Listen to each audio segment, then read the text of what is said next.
Democrats and the con that they're running on black Americans. They have made black Americans poorer, dumber, and more criminalized. Why do you say that? Well, it's not just me. What's their end game? Look, 93% of it, you know how the president goes around and wants to talk about regulating legal gun ownership? Mm-hmm. I've never seen Barack Obama talk about the black lives being killed by other blacks in Chicago, D.C., or Baltimore. 93% of all black homicides are committed by other black people. Mm-hmm. And you know the number one cause of death among young black men, ages 15 to 34? Guns. Illegal guns, because they're killing each other. Mm-hmm. That's the job. But yet black people keep voting against their interests. And I would argue the Democrat Party is literally killing black Americans from the womb to the street. This is former Fox News contributor Crystal Wright. It is the epitome of what comedians Bill Burr and Ilana Glazer rail against when it comes to a portion of legacy media. It's why I don't watch the news, and I actually find watching people arguing back and forth online, I find it depressing. Oh my God, it's meant to dehumanize you. Is that? I don't know what it is. Absolutely, and it's meant to make you feel like there's no hope. The reason I just can't believe people fall for it. It's like you watch a video about Michael Jordan, or it's about somebody making like a cake or something, and then somebody be like, "Yeah, thanks, Joe Biden," or they're like, "Yeah, not Donald Trump's thing," and then these people just jump on the hook, and they just do that. And a lot of times, I guess they're just bots trying to get you to interact. See, now that last part is rather interesting, considering the richest man in the world continually receiving taxpayer funds through government subsidies, bought a social network that has countless bots on it. More. It's not about politics at all. And for best performance in an action role, the winner is Michael Fanone. Too many are now telling me that hell doesn't exist, or that hell actually wasn't that bad. The indifference shown to my colleagues is disgraceful. Okay, so you're looking for the real threat from January 6th that happened after the fact. It's statements like that. It's claims like that. It's changes in policies like that. It's the deep politicization of law enforcement that has become normal after January 6th. And that just proves it right there. That testimony that you just heard. People like Michael Fanone are responsible for enforcing the law. As a reminder, that's it. They don't make the law, they enforce the law. And yet you just heard him call for some sort of ideological inquisition into people he doesn't agree with in Washington. And that is unacceptable, and it should make you very nervous. The attempted rewriting of history as it pertains to Trump supporters storming the Capitol is a perfect encapsulation of how red-pilled their audience is, and in addition to the false realities they peddle in to keep their audiences dumbed down, disengaged, and even isolated. If I was running, let me tell you something, me and my 2x4, Billy's gonna clean up the streets. Tell me what's up. You would, if you had a robot that was out there trying to get people in your own country to argue about politics, about everything, you would be hung in the street like treason. That's right. I would get all of those guys on CNN, Fox News, right in jail. Yep. You make money off of dividing Americans every day, and like that bullshit. CNN was talking about the CEO guy, and they were all.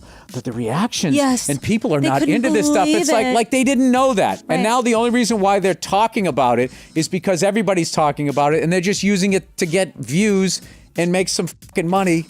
They are so out of touch. They really are. And then you learn how just a few companies own these media channels, and the strategy appears clear as day. Meanwhile, here in the United States, the richest man in the world, that's Elon Musk, donated more than $250 million to President-elect Trump's campaign. He's now shaping policy for the incoming administration. And it's believed he's made, since the election, over $200 billion.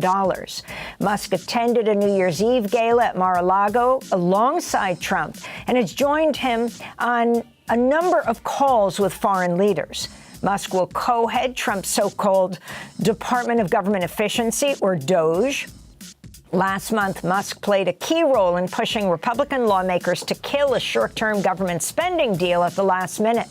Musk also got Trump's support for backing H-1B visas for highly skilled workers, despite opposition from Trump's anti-immigrant base. As the saying goes, elections have consequences. Glazer gives her thoughts on what happened and what went wrong. And actually, when it comes down to the popular vote, it was pretty much 50-50.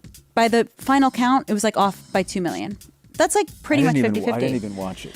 And then he gained... Do you think that maybe as a woman you're thinking too much? For sure.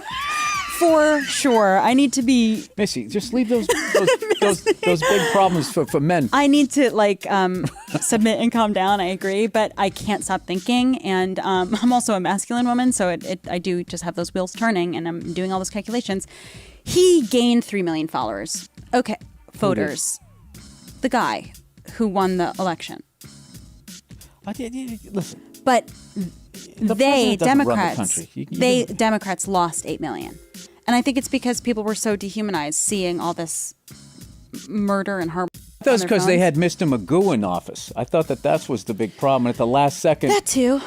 And also that our tax dollars are like going to all this like horrible murder, I think was like what was so dehumanizing. A fair point. When one party claims to be morally superior and caring about human rights, yet watches a genocide unfold and sits on their hands, the voters pay attention. Look, I'd be happy to have a driving contest with him. The reason I got my handicap, which when I was vice president, down to a 6. Aside from this being insane, the man and his team did no favors waiting till the last second to bow out of the 2024 presidential race when he seemed poised, per his words, to be a one-term president. Burr shares more. I just think the last 3 presidential elections, like what we were choosing between, shouldn't be acceptable to anybody.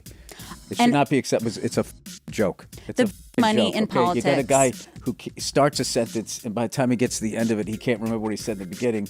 And then you have like the biggest con artist ever.